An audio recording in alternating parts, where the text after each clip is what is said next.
Okay, welcome back. This is the part 12. Okay, in this part, I will complete the remaining part of the digestion in stomach. Okay, let us first talk about HCl. Okay, what is the significance of HCl which is present in the gastric juice? Okay, do you know the cells? Which cells are responsible for the production of hydrochloric acid? Can you remember that? Okay, we learned in different types of gastric glands and we learned different types of cells present in those gastric glands. Parietal cells, also called as oxyntic cells, they produce hydrochloric acid. Okay, gastric acid. Hydrochloric acid, what is the importance of hydrochloric acid? What would happen if HCl were not secreted in the stomach? Okay, one significance of hydrochloric acid is okay, it provides optimal pH value for the action of the pepsin. Okay, for the normal activity of the pepsin, the optimal the suitable pH value is 6.8. That is provided by hydrochloric acid. That is one significance. The other one is hydrochloric acid, as we learned earlier. In our saliva, there is a enzyme called lysozyme, which is an antibacterial enzyme which kills bacteria. Okay, some bacteria escape destruction there and they enter into the stomach.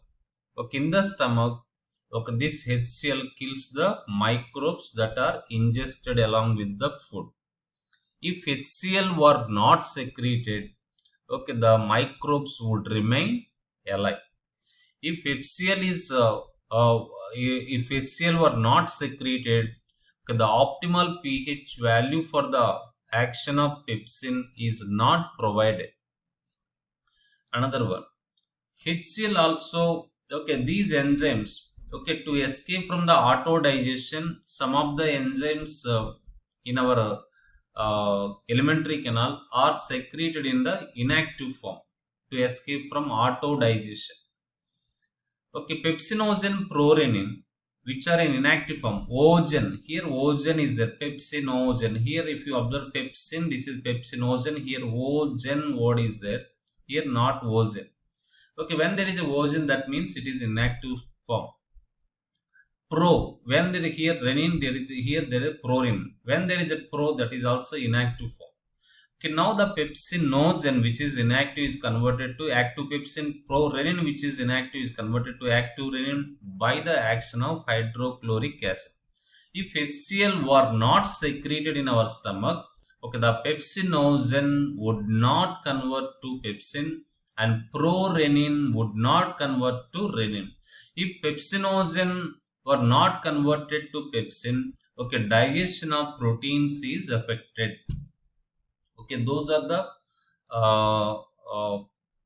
that is the significance of hydrochloric acid present in our gastric juice. Okay, it provides optimal pH value for pepsin and it also kills microbes and it also converts pepsinogen and prorenin into active form. If HCl were not present, okay, these all things would not take place. Okay, hydrochloric acid kills microbes ingested along with the food. Next, the proenzymes, also called zymogens. Zymogens, it is not given in the textbook. Very important term. It was asked in previous NEET exam. Okay, proenzymes are also called. That means inactive enzymes are also called zymogens. The proenzymes or zymogens are produced by zymogenic cells. Okay, it is also not given in our textbook. Zymogenic cells are the chief cells or parietal cells, peptic cells, sorry, chief cells or peptic cells. They are also called as zymogenic cells. Zymogenic cells produce zymogen. Zymogens means proenzyme. The proenzymes are zymogens of gastric juice. What are the proenzymes or zymogens of the gastric juice? Prorenin. What is meant by zymogens? Inactive enzymes. Proenzymes, these are the inactive enzymes. What are the inactive enzymes of the gastric juice? Prorenin and pepsinogen and prorenin.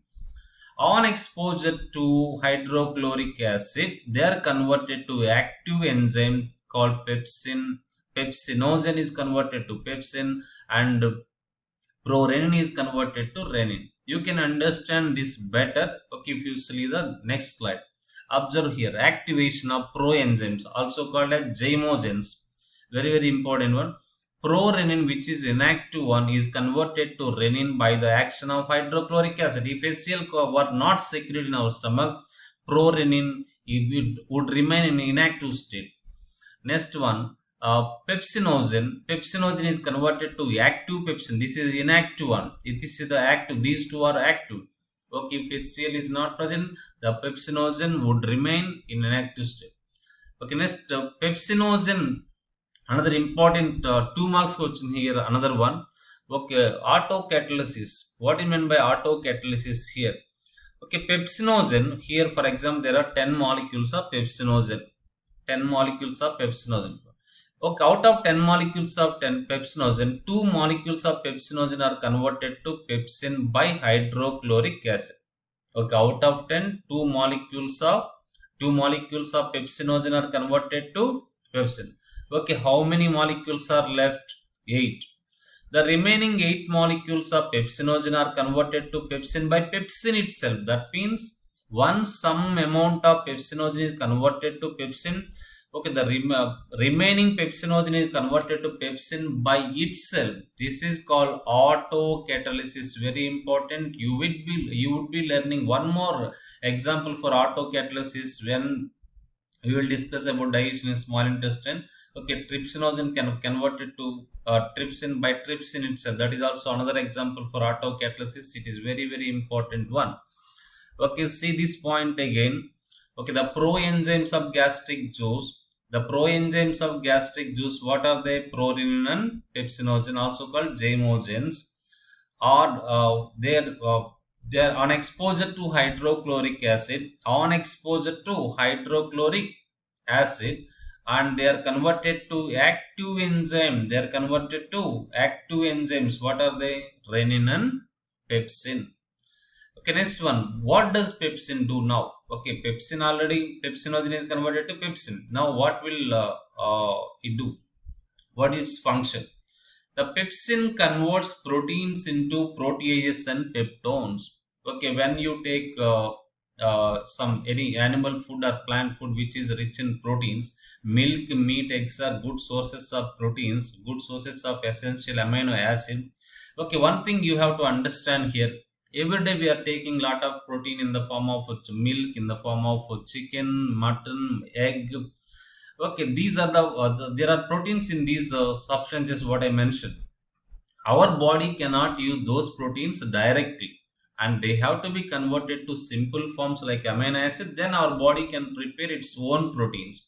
That means the proteins present in egg, milk, meat, they have to be converted to simpler forms called amino acid. Okay, that begins here. The protein digestion is initiated in the stomach. Chemical digestion is initiated in the buccal cavity. But proteins are not digested in our buccal cavity because saliva has no proteolytic enzyme. Okay, what do you mean by proteolytic enzyme? Proteo means proteins, lytic means protein digesting enzymes are not present in salivary juice or saliva. Okay, that's why protein digestion does not occur in stomach. Okay, here protein digestion begins in our stomach. That is important point. Pepsin converts proteins into proteases and peptones. Okay, pepsin converts proteins into proteases and peptones. You can write this as equation. Proteins are converted to proteases and peptone, and by the action of enzyme called pepsin at a pH value 1.8. At a pH optimal pH value provided by hydrochloric acid. Here you have to write 1.8 pH. What is meant by proteases? The proteases are a group of compounds formed during protein digestion. Here proteins are digested and they are converted to proteases in the initial state, and they are complex than peptones. Here proteins, proteases and peptone. Okay, the proteins are more complex than protease. Proteases are more complex than peptone. The most complex one among these three, proteins. Okay, the lesser one than this one, protease and peptone. Okay, the complex one than this one is the protease, and proteins are most complex among, okay, if you arrange them according to their complexity in their structure, okay, what comes to highest complexity goes to proteins, then protease, and then peptones. Then next, what is the function of renin enzyme? Renin. You will be learning one more renin, that is Renin. Okay, in the lesson excretion. Okay, renin, Renin, also called chymosin. It is not given in NCR, in our textbook NCRT as well as a state book. Renin, also called a chymosin, is a proteolytic enzyme or protease. That means okay, proteolytic, protein digesting enzyme. Another proteolytic enzyme present in the gastric juice, found in the gastric juice of infants. It is very important. It is absent in adults. Renin is present only in the gastric juice of infant. It acts on milk protein. What is the milk protein? Casein. What is the milk sugar? Lactose. Milk protein I am talking here. Milk protein is called casein. Okay, now in the presence of calcium ions, the milk protein called casein is converted to calcium paracaseinate. You can understand this one. Look at this equation. Casein. What is casein? Is a milk protein which is converted to calcium paracaseinate by the presence of enzyme called Renin, renin, in the presence of calcium ions. This is the first reaction. Okay, this is called a curdling of milk. We can say curdling of milk.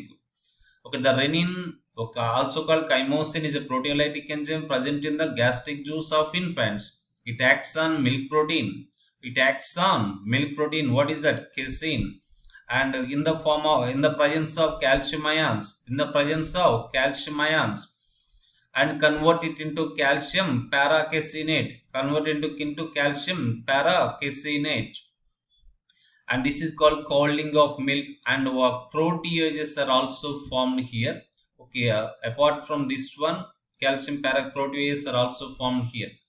Then this calcium paracaseinate, okay, okay, on this calcium pepsin acts on it, and finally what are formed here? Peptones. That means who is acting on casein for the first time? That is also important. It was asked in previous exam. Okay, the first enzyme that acts on casein is the renin, not the pepsin. First renin acts, calcium caseinate is formed. Then calcium paracaseinate, this is called curdling of milk. Then calcium paracaseinate is converted to peptones by the pepsin. Okay, pepsin acts on calcium paracaseinate and converts it into peptones. Okay, that's the end of digestion in stomach. It is very important. Again, I am telling, it is important for NEET as well as IP exams. We have digestion of proteins in the stomach. That is the second 4 mark. First 4 mark, structure of tooth. Very important. That one. Okay, after that, the most important one is the, okay, digestion in stomach. Okay, that's all. Okay, with this digestion in stomach completed. Okay, I will come up with another video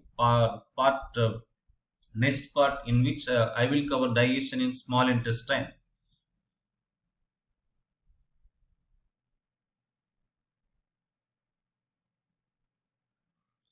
Okay, that's the end of this part. Okay, like this video, share it, and subscribe to our Lakshya YouTube channel.